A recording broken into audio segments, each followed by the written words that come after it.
కార్తీకమాసము కార్తీకమాసము అంతయు స్నానములు చేసి జితేంద్రియుడై హవిస్సు భుజించి జపము చేయువాడు సకల పాపముల నుండి విముక్తుడగును అని మదన పారిజాతమున విష్ణువు చెప్పెను. కురుక్షేత్రమందును గంగాతీరమందును ఈ ఫలము కోటిగుణితముగా నుండును. పుష్కరక్షేత్రమందును ద్వారకయందును ఇంకను ఫలితమెక్కువ. అయోధ్యాది సప్తమోక్షదాయక నగరములందును కార్తీక దామోదరుడిని ఆరాధించినచో ఆ దేవుడు భక్తులకు తన రూపమును ఇచ్చును అని పద్మపురాణంలో ఉన్నది.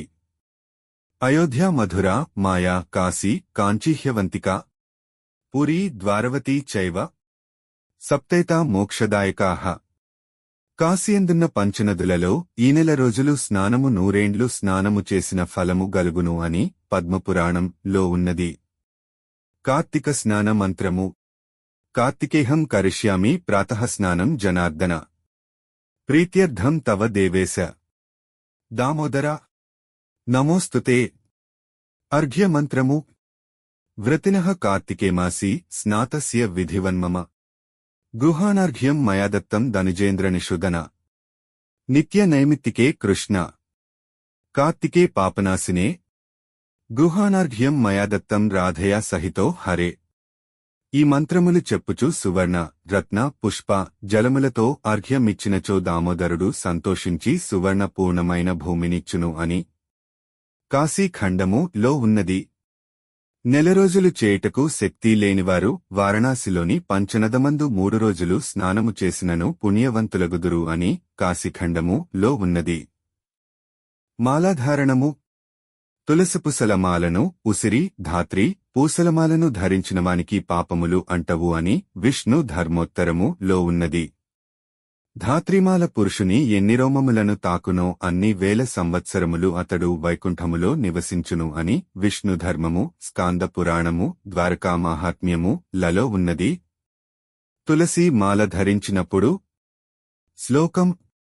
తులసీకాష్ఠ సంభూతే మాలే కృష్ణజనప్రియే బిభర్మి త్వామహం కంఠే కురు మాం కృష్ణవల్లభం అనుచు తులసిమాలను ధరించవలెను అని విష్ణుధర్మేద్రమునందు ఉన్నది.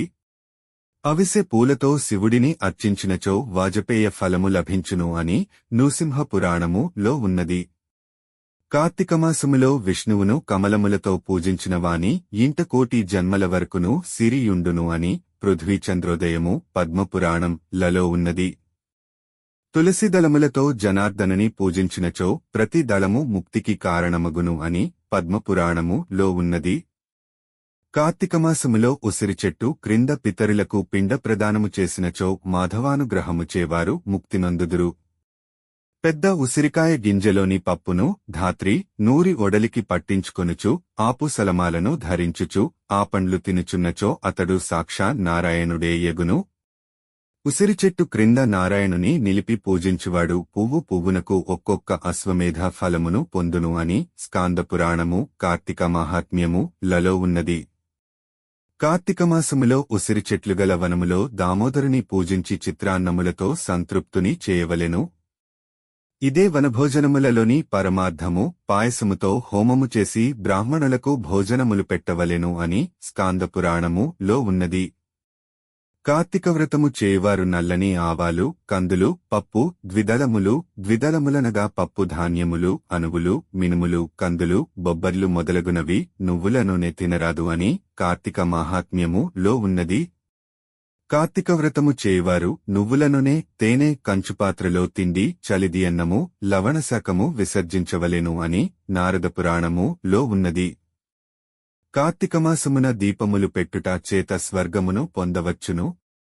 ఈ మాసమున కృచ్ఛ్ర ప్రాజాపత్యములు చేయువారును 3 గాని 6 గాని 12 గాని 15 గాని దినములు ఉపవసించువారును, లేదా రోజు విడిచి రోజు ఉపవసించువారును, నెల అంతయు ఉపవసించువారును, కేవల నక్తభోజనము చేయువారును పరమపదమును పొందుదురు అని నారదపురాణములో ఉన్నది.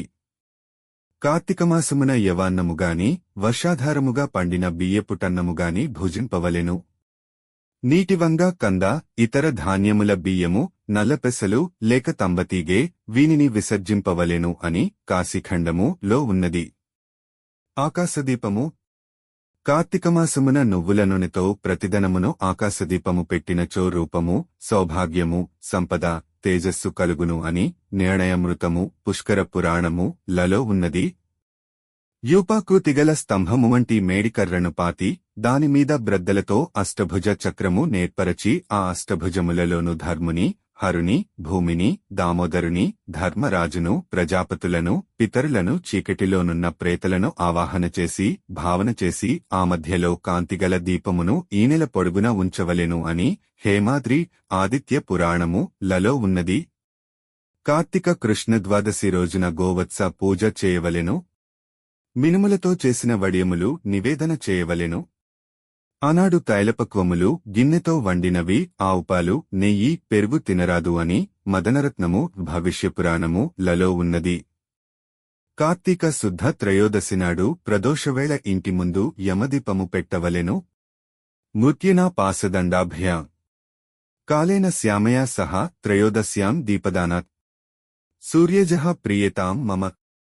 కార్తీక బహుళ చతుర్దశినాడు అమావాస్యనాడు ప్రదోషవేళ 4 వత్తుల దీపము పెట్టినచో యమమార్గమందలి కింకరుల బారి నుండి రక్షించబడతారు.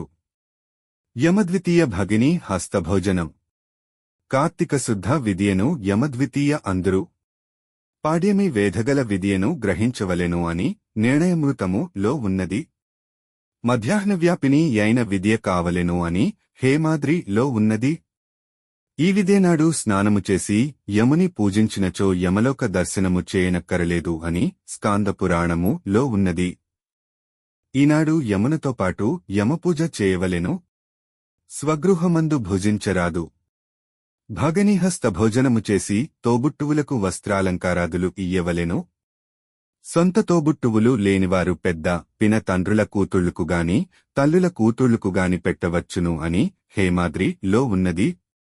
పాడ్యమినాడు మేనత్త చేతి భోజనము, విదియనాడు భగని హస్తభోజనము, కుదరని పక్షమున పాడ్యమినాడు మేనమామ కూతురి చేతి భోజనము, విదియనాడు మేనత్త కూతురి చేతి భోజనము లేక పెదతల్లి పెనతల్లి కూతుళ్ల చేతి భోజనము చేయవచ్చును.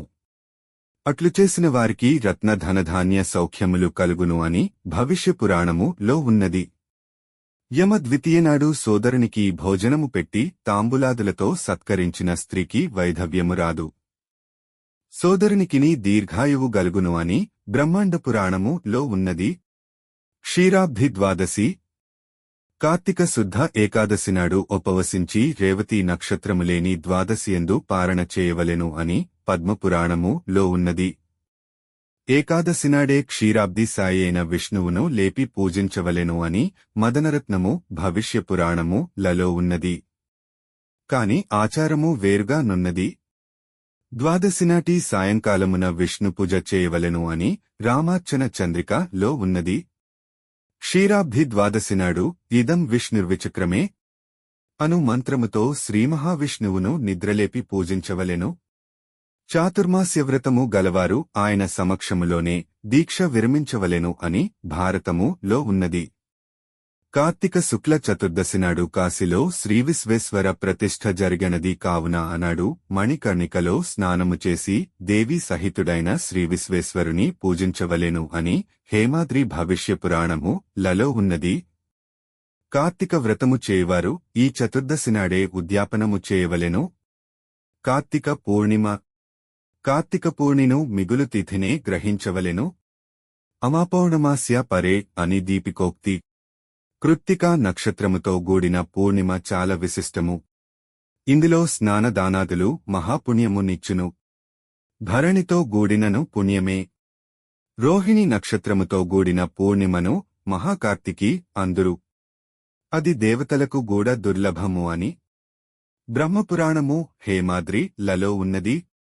ఆదివారముతో గూడిన వైశాఖ పూర్ణిమను, కృత్తికా నక్షత్రముతో గూడిన కార్తీక పూర్ణిమను పద్మకయోగము అందురు.